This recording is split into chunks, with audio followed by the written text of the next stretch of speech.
In my previous video, I covered 3 builds that I was doing for the 3 wins that you get at the end of the Fell's Analog for Fire Emblem Engage. And today, we're visiting the 2 other characters from the DLC that we had not yet had the chance to discuss my builds for. Spoilers abound here, so get out now while you still can. Today, we're talking about Nell and Rafael, the Fell children. Let's begin.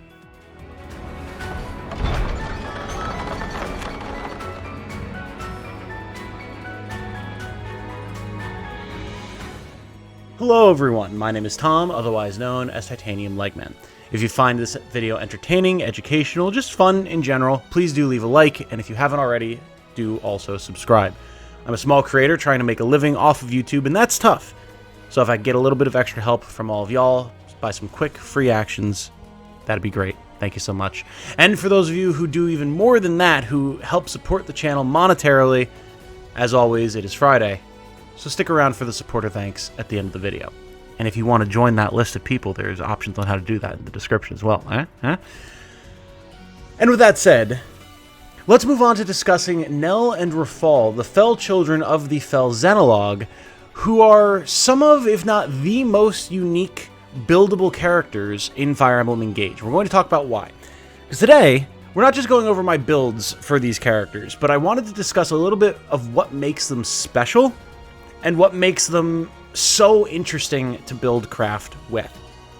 Not only are Nell and Rafael dragons in much the same way that Allier and Vale are, and as such get special effects with emblems and other things like that that only dragons can get, they also get some very interesting unique skills due to their own personal skills, class skills, and Dragon Stones, the only recruitable units in the game who actually get Dragon Stones and are able to transform into dragons, like the series mascot Manakete that have been in various different games across Fire Emblem's past. Notably, these are just Dragonstone shards, but for all intents and purposes, they function in the exact same way. But even then, in the fact that Nell and Rafael are the only characters you get who can transform into dragons using these fragments, the fragments themselves also have unique properties amongst each other. If we go into the refine menu at the smithy, you can actually transform your Dragon Stones into different versions. You get 4 total, 2 that come on Nell and 2 that come on Rafael, but you can swap them around freely between the 2. And what's interesting is every single one of these different stones has a different unique property. They all have their own stats, like you can see here the Fell Stone, the basic attacking stone with no other special properties, has 10 might and is the strongest of the 5 that you can get. Other stones, like the Ruin Stone, might have less might, more weight, but it can also attack at range, and is the only stone that can do so. The Fell Slay Stone, effective against cavalry. The Weight Stone, flying. And you can also transform the Weight Stone into a Magic Stone, which is going to be dealing magic attack damage using physical power, having foes defense and res in the process, which is a trait across the board that all of the stones share. But all told, this allows your dragon unit to have the versatility to handle almost any type of enemy that you're going to encounter on the battlefield. You don't have effective against armored, but you do get like magical effectiveness attack. You can deal with cavalry, you can deal with flying. The only thing that you don't get is effectiveness against corrupted and dragons. But even so, 99% of the enemies that you're going to face in the game, you can handle with these Dragon Stones. And considering the fact that the Dragon Stones have foes defense and res and all have good hit across the board, you're pretty much guaranteed always going to be able to land shots on them, which is so awesome. The Dragon Stones are one of the most interesting aspects of these 2 characters, and while I'm only using them on one of the twins, something we'll get into in a moment here, it has made her an incredibly useful and versatile unit, especially in the way that I'm using her. So if you haven't gone into the refine menu and tweaked the Dragon Stones to suit your playstyle for the dragons that you have them on, you absolutely need to do so. You might not be able to increase their damage through refining, but you can increase it in kind of a roundabout way. And then, of course, you can always put engravings on them as well if you so wish. Now, with the Dragon Stones out of the way, let's talk about Nell and Rafael and why they're such strong units across the board. First off, let's discuss Nell, who I've kept in her base Fellchild class, because really, it just kind of felt right to have at least one of the twins in their base class able to use their Dragon Stones. And I'm going for a pretty hardcore support build here with Nell, and there's classes that could maybe suit that better. But again, Nell is one of the two most unique characters in the game, and I wanted to utilize that uniqueness. And I think it suited her quite well. So let's discuss what we have going on here. Nell is in her Fel Child class, which gives her the following stats: 65% HP, 45% strength, 35% magic, 50% dex, 60% speed, 45 defense, 50 res, 20 luck, and 15 build for a total of 385. And it's a pretty solid spread. Nothing too terrible across the board here. It's a little bit low on the luck side of things, and her magic isn't great, but those aren't stats that she strictly needs, especially with the build that I have going on here. Magic in particular is not really necessary, seeing as how the Dragon Stones have foe's defense and res in the first place, and it's really not actually important at all, because even the Fel Magic Stone deals magic damage using your physical attack. So unless you're going to be changing Nell into a class that uses her decent base magic growth of 25%, not really super useful unless it synergizes with her emblem in some way. But hey, solid stats across the board, but she's not, in my opinion, the best frontliner in this class, which is ironic, seeing as how of the two twins, she's the stronger in the Fel Xenolog. So I decided to lean into a lot more of a support role with her, and that's why she has Byleth. With Byleth, she's getting +3 to her magic, which, again, not really necessary. It helps with some of Byleth's engage weaponry, but it's not the most useful thing. But notably, she does get a very nice +3 to speed and a whopping +12 to her luck, which means she's actually going to be quite dodgy and able to keep herself out of harm's way, and has decent enough bulk when she needs to take a hit if she's not going to dodge. With Byleth, she of course comes with the Aimer, the Vajra Mushti, and the Sword of the Creator, 3 very nice weapons that she's able to utilize to great effect. While I don't use the Aimer much because, frankly, I'm not a huge fan of smash weapons, the Vajra Mushti, with her mix of strength and magic, actually does quite nice damage overall, and the Sword of the Creator gives Nell effectiveness against Dragon that she won't normally be able to get from her Dragon Stones. For Nell's weaponry, we have the following: her 3 Dragon Stones, the Ruin Stone, Weight Stone, and Slay Stone, to give her a good variety of effectiveness damage to match pretty much any combat challenge she's going to face. The Ruin Stone is the stone that can allow her to attack at range, which is actually probably her most used stone, and we'll talk about why in a moment. The Weight Stone giving her effectiveness against flying, and the Slay Stone giving her effectiveness against cavalry. I also have her signature Reprisals Lance, +2. Not something that she really sees much anymore. As a support unit, I generally am trying to keep Nell doing other things other than fighting in the first place. And then when she is fighting, it's usually because there's some sort of special effect she can bring to the battlefield with her 3 Dragon Stones, as opposed to just hitting something with her lance. This could probably go on someone else to be a bit more efficient, but for now, it just feels right to have it on her. As far as her skills are concerned, we have the following: Nell's personal skill Protective. If foe initiates combat against Rafal, grants crit +10 to unit for 1 turn. This actually sees a lot more use than you might expect, largely due to the class that we have Rafal in. We'll actually circle back around to this once we discuss Rafal. Then we have Nell's class skill Resist Emblems. When attacked with an engage attack, prevents 20% of damage. I actually like this a lot for her. It's obviously quite niche. You're only going to be facing engage attacks very rarely, but when you are going to, it means that Nell is actually a decent target to put out there in the front to try and bait it out, so that the enemy will move forward, attack Nell, burn their engage attack, and allow the rest of your units to, on your turn, move up, surround them, and hopefully finish them off in one fell swoop. Solid. Very solid. Having a support unit that you can actually use to fairly risk-free tank that engage attack for the rest of your team is nice, and not something that I expected to like as much as I have thus far. Then, even though we are on Byleth, I've inherited 2 skills from Karin to really maximize Nell's effectiveness here. We have Quality Time. After unit acts or waits, restores 5 HP to adjacent allies and slightly increases support with them. Very nice ability to just do some spot healing here and there. You're typically going to have Nell in the back line anyway, partially because of her Ruin Stone. And then just being able to increase support pretty quickly means that by existing on the battlefield, Nell is going to be giving passive bonuses to everyone around her who she has supports with. That's not a ton of characters, mind, but I'm using pretty much all of them right now. So it's a good way to just get free stats for doing literally nothing. Then I inherited the Draconic Hex. This is quickly becoming one of my favorite abilities in the game. Shouldn't be too surprising, as it was one of my favorite abilities in Fire Emblem Conquest when it was there as well.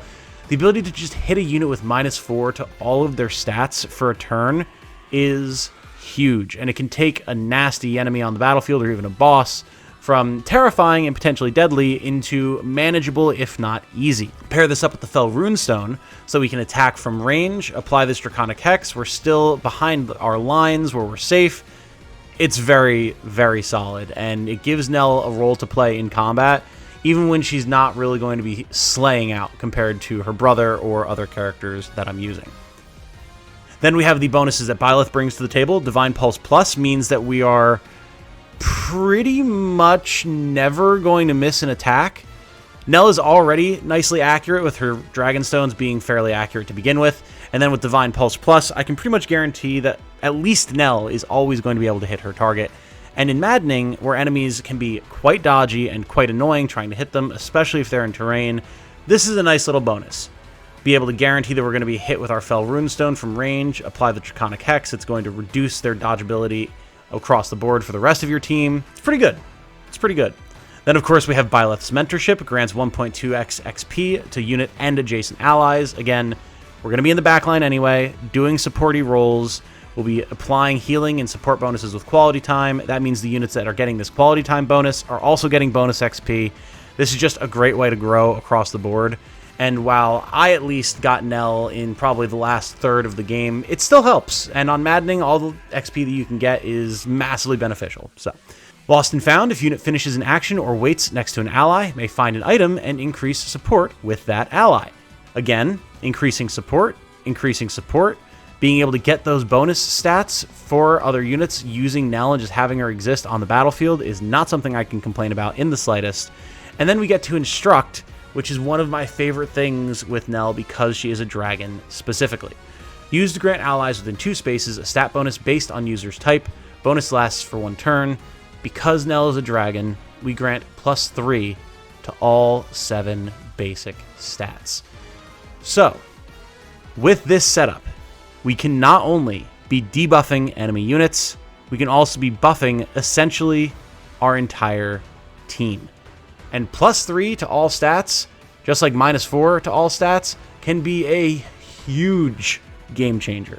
It can make the difference between doubling or being doubled. It can make the difference between hitting and missing, between finishing off an enemy unit and leaving it on 1 or 2 HP to kill one of your squishy units on the next turn. This is so powerful on Maddening. And being able to buff all stats because of being a dragon, it can't be beat. You just can't beat it.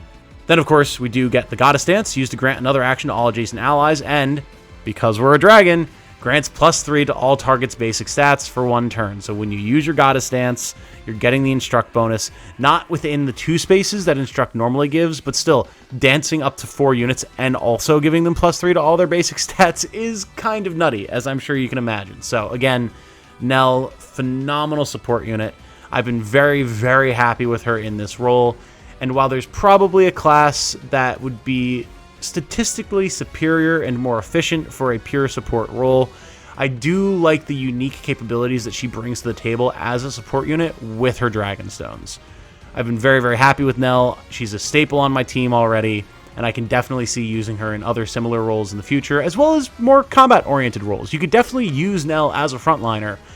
She just doesn't want to be in her Fell Child class for that, I don't think. Maybe something like Sniper or Hero, something that's going to make better use of her strength and especially her speed, while still allowing her to be kind of dodgy, because she's not quite as durable as, say, Rafal, who we're going to talk about next.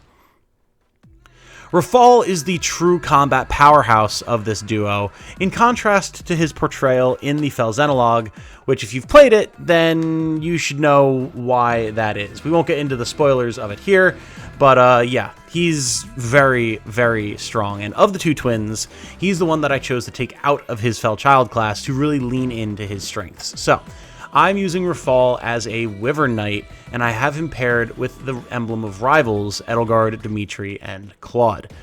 If you're not using DLC emblems, but still have the DLC Xenolog characters, which you could do if you wanted to, then there are plenty of other good options here as well. I would not be opposed to using something like Lynn, Erica, or Roy on Rafal. Pretty much any frontline melee-focused emblem will be good here, honestly. Marth as well would be nice, but we're using Edelgard today. Our stats are as follows. A massive 90% HP, 60% strength, 10 magic, which is completely fine. It's not useful at all, pretty much in any way for Rafal, so no big deal. 50 dex, 40 speed, pretty good. 65 defense, very good. 25 res, 15 luck, and 15 build for a total of 370. And it shows here, man. At bond level 19 with Edelgard, we're getting +5 to our strength, +4 to our dex, and +3 to our defense, all things that you want on a Wyvern Knight.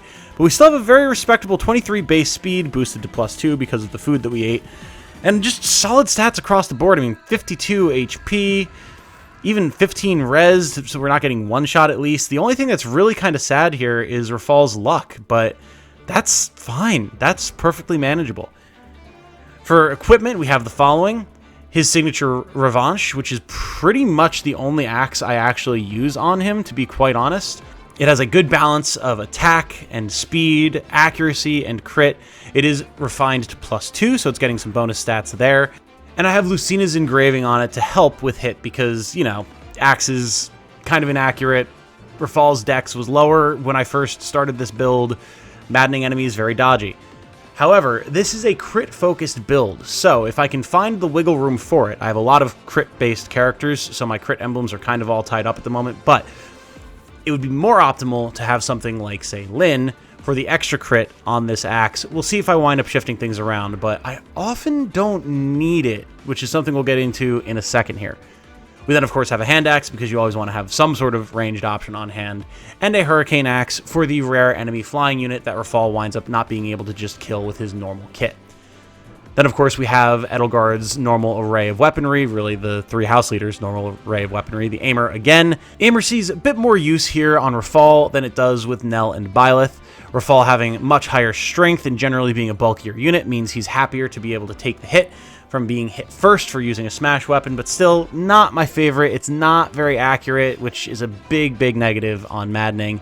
However, the Ariad bar, being able to get a big plus 50% boost to might, means that Rafal can sometimes just finish off an enemy that he otherwise wouldn't be able to deal with, and the Fail Knot is incredibly useful as a bow with 2-3 range on a unit who normally wouldn't have that kind of range, allowing him to, again, pick off other flying units and get a nice bonus to avoid in the process. As far as skills are concerned, this is where the build really starts to pop off. Personal skill, Rivalry. When an ally within 2 spaces defeats a foe, grants crit +10 to unit for 1 turn. And this stacks. Okay? Crit build. You can see where this is going. Air Raid. If unit initiates combat from a space a foe cannot enter, grants a speed +5 during combat. This is the Wyvern's personal skill. And yeah, going from 23 base speed to 28 base speed could definitely mean the difference between doubling and not doubling. And Rafal doubling is a nasty show to see.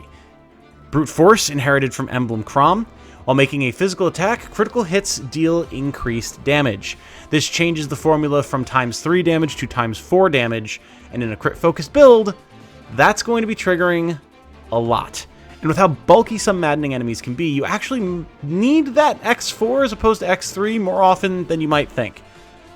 Then finally, as far as inherited skills are concerned, we have Wrath. At start of combat, for each HP the unit has lost, grants crit +1 during combat, with a max of +30.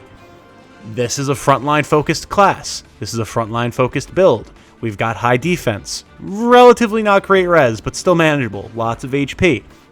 Rafal wants to get in there and be dealing damage on the front line because he wants Rivalry to be triggering when his allies get kills, so his crit goes up, so he's going to be near the front lines anyway. He'll be taking damage, getting more crit from Wrath. When he lands those crits, the Brute Force is going to trigger, dealing X4 damage.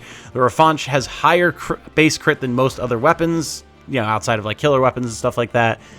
You can see where this is going, and it's awesome. It's very, very nice. Then, as far as the rest of his skills are concerned, We have Friendly Rivalry. At start of player phase, Emblem will randomly switch to Edelgard, Dimitri, or Claude. This gives us different gambits and things like that. We have Flame Gambit with Edelgard. Use when synced with Edelgard to attack a foe, then set the target foe's space and nearby spaces on fire. We also get Shield Gambit and Poison Gambit. If you're at all familiar with the Emblem of Rivals, you know that these can be quite useful. I typically use Poison Gambit the most, but they all have their place. Lineage, granting 1.2 times XP modifier to unit. I mean, I can't really argue with that. A lot of people would argue that it's cheating with the Emblem of Rivals, but this is a Maddening run with DLC. We're talking about DLC's analog characters. I'm not going to worry about that too much here. Weapon Sync Plus. If unit initiates combat using same weapon type as the synced emblem, grants attack +7. If engaged, grants attack +7 regardless of weapon type. So, with Edelgard, axes, +7 attack on top of our already beefy 33 strength. Can't argue with that. It's a lot of damage. Then you consider crits in with that.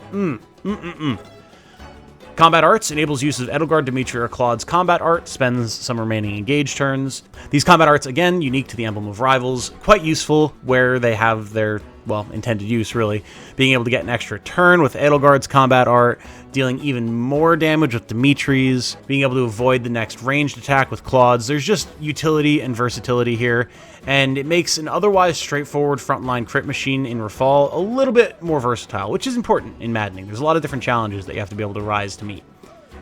Finally, we have Houses Unite, used to attack with Aimer, Ariadbar, and Fail Not at 50% damage. And when we have as much strength as we do, that's a pretty good amount of damage. You know, guaranteed 150% damage across the board, attacking with 3 weapons at 50% damage, and making sure that your damage is high with those weapons. It's nice. When you need to just delete a unit off the board, Houses Unite, it works really, really well. And I've been very happy with this frontline crit build with Rafal. However, we're not done here. Remember how I mentioned Nell's Protective? Well, I've got these two set up to synergize together. There's a reason that Nell has Byleth and Rafal has Edelgard. There's a reason that Nell is a backline support unit and Rafal is a frontline crit machine. They synergize together. Rafal being on the front line means that Nell is going to be triggering Protective a lot. Also, Byleth and Edelgard together, well, you get some bonuses, don't you? If you weren't aware, and most of you should be at this point, the DLC emblems have a base game emblem that they actually synergize with because they're from the same game. And when you trigger their skills next to each other, you get bonuses. If you use Houses Unite next to a unit who's engaged with Byleth, you get Houses Unite Plus due to the Academy Bond, allowing you to take another turn after you use Houses Unite. So now, we've got Nell, she pushed up, deleted an enemy unit with the increased crit that she built up over the course of the enemy turn due to enemies attacking Rafal. Now, Rafal can push up next to Nell, activate Houses Unite on a big scary enemy that Nell didn't try to attack or maybe even weakened, delete it, get another turn, move, potentially get a big crit, especially because he'll have at least +10 crit from Nell defeating something due to his rivalry buff, and you can see where this kind of starts to go crazy. Having these two together in this synergistic way has not only been incredibly efficient and satisfying from a gameplay perspective, it just feels right from a lore and story perspective, which is something that I always like to lean into. It makes my army feel a little bit more cohesive and makes them matter to me a little bit more. It's very, very satisfying. So I would highly, highly recommend trying this kind of a setup, even if you don't have Nell as a Fel Child in a support class and Rafal as Wyvern Knight on the front lines. A similar type of setup where these two can play off of each other's strengths and be a slightly more efficient combat duo than they would ever be on their own. It's a lot of fun. That said, that's all I have for this one. Nell and Rafal, like I said at the start of the video, are two of the most versatile units in the game, and there are any number of different builds that you could do with the two of them. I'm sure each and every one of you who's watching this, who's played the Fel's Analog and unlocked these characters, has some sort of a different, unique take on how to use them compared to what I or others have done. So, if you do, strike up a conversation in the comments. I'd love to hear what your builds are. They're one of my favorite things about doing these videos is seeing people talk in the comments about how they use these characters. Not just how they would recommend that I use them, what maybe skills I should try or what builds I should try on them, but how you've been utilizing them and how they've been core aspects of your team. It's awesome. So if you wanted to start up that conversation, that would be great. And yeah, let me know what you think of these builds too, as well as any of my other builds. There's still plenty of other Fire Emblem Engage content to come, both in terms of builds, some meta stuff. There's a lore video that I'm working on, lots of content to cover, so stick around. If you haven't already, please subscribe. And until the next time, my name has been Tom, otherwise known as Titanium Legman. I hope you all have a good night. Stick around for the supporter thanks at the end of the video. Stay safe and healthy out there. And remember, be good to each other. Bye now.